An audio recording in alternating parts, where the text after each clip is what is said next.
The government will look into ways to enhance technical and vocational education and training or TVET programs to help lower the youth's unemployment rate.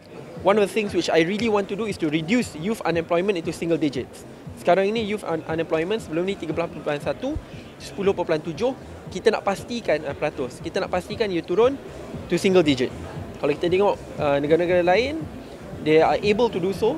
We must do it and we must do it better in terms of creating quality jobs and more jobs for young people. Youth and Sports Minister Saddiq Rahman said this after the opening ceremony of InvestSmart Fest 2018 on Friday.